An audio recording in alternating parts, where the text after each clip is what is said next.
మన ముందు the legendary director himself K Raghavendra Rao గారు ఈజ్ హియర్.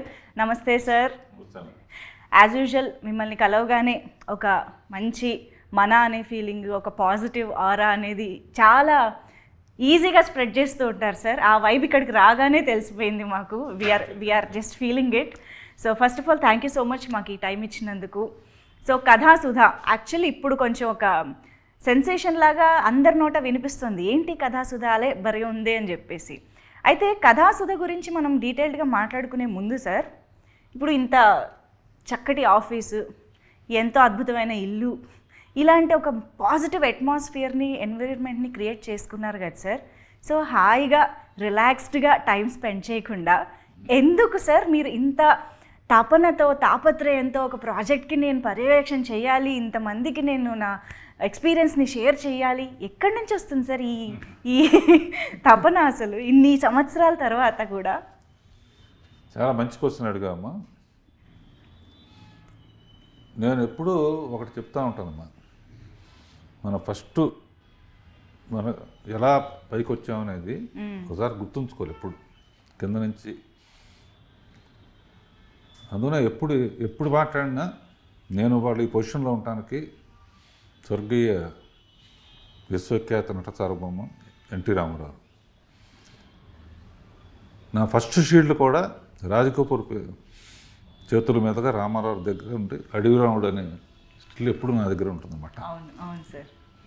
అది సంవత్సరంలో ఆడింది. అందుకనే జీవితంలో నేను ఉండటానికి కారణం ఆయన. ఆ తర్వాత కొత్త ఫీల్డ్లోకి కొత్త నీరు వస్తే పాత నీరు వెళ్ళిపోవాలి అనే సామెత ఉంది కనుక ఎప్పుడైనా సరే నా తర్వాత ఇంకో డైరెక్టర్ రావచ్చు అని చెప్పి మళ్ళీ రామోజీరావు ట్రిబుల్ మేమందరం అనమాట. రామారావు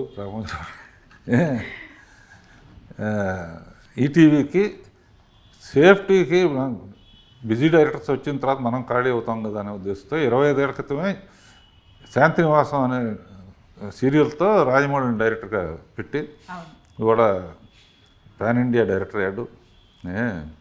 సో ఇప్పుడు సినిమాలు సాటిస్ఫాక్షన్ 3 గంటల సినిమాలు, సినిమా మనకింత చేసింది, మనం సినిమాకి ఏం చేయాలి, సినిమాకంటే సినిమా ఫీల్డ్కి ఏం చేయాలి, ప్రేక్షకులకు ఏం చేయాలి అంటే ఈ వయసులో నేను చేయగలిగింది ఏంటని ఆలోచిస్తే ఒకసారి యూట్యూబ్ ఛానల్ పెడితే ఎలా ఉంటుందని అనిపించింది. యూట్యూబ్ ఛానల్ పెడితే కొన్ని షార్ట్ ఫిల్మ్స్ చూసి ఎవరు బాగా డైరెక్ట్ చేశారు, డైలాగ్స్ ఎవరు బాగా రాశారు, ఎవరు బాగా యాక్ట్ చేశారు, సో వాళ్ళని కనుక నా తరఫున కూడా నేను తీస్తే దానికి ఒక ఇది వస్తుంది, వాళ్ళకు కూడా ఒక కెరియర్లో రాఘవేంద్రరావు దీంట్లో చేశారని. నేను తీసే చిన్న చిన్న సినిమాలకు కూడా నేను పైనుండి డైరెక్టర్స్ని పరిచయం చేయటం, రైటర్స్ని పరిచయం చేయటం, అందమైన అమ్మాయిలను పరిచయం చేయటం, అలా మొదలయ్యి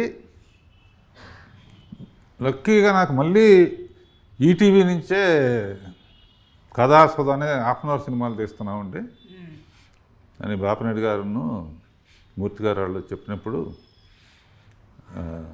నాకు చాలా హ్యాపీగా అనిపించింది. ఎందుకంటే అరగంటలో కథ అయిపోవాలి. నా లెక్క ప్రకారం ఏ సినిమాకైనా అద్భుతమైన కథ అరగంటే ఉంటుంది, మిగతా అంతా యాక్షను, ఫైట్స్ గిట్స్ ఉంటాయి కదా. అందుకనే థ్యాంక్ గాడ్ మళ్ళీ ఈటీవీ మళ్ళీ నాకు ఫుల్ పని ఇచ్చినట్టు ఇండస్ట్రీకి ఒక కొత్త ఆర్టిస్టులని, కొత్త డైరెక్టర్లని, కొత్త డైలాగ్ రైటర్స్ని పరిచయం చేసే అదృష్టం వచ్చింది. అంటే గివింగ్ బ్యాక్. ఇది కాకుండా నేను అప్పుడప్పుడు డైరెక్షన్ క్లాసులు కూడా ఫ్రీగా చెప్తున్నాను. సో బిజీగా ఆకపోయి నాకు 1000 కోట్లు ఇచ్చినా కూడా నాకు డైరెక్షన్ మీద ప్రేమ పోదు. నాకు అది పక్కన పెట్టేస్తాను. సో డైరెక్షన్ అనేది ప్యాషన్, అది నేర్పించడం అయినా ప్యాషనే, నేర్చుకోవడం కూడా ప్యాషనే. ఈ జనరేషన్ వాళ్ళతో పనిచేస్తూ ఉంటే వాళ్ళ దగ్గర నుంచి నేను నేర్చుకుంటున్నాను.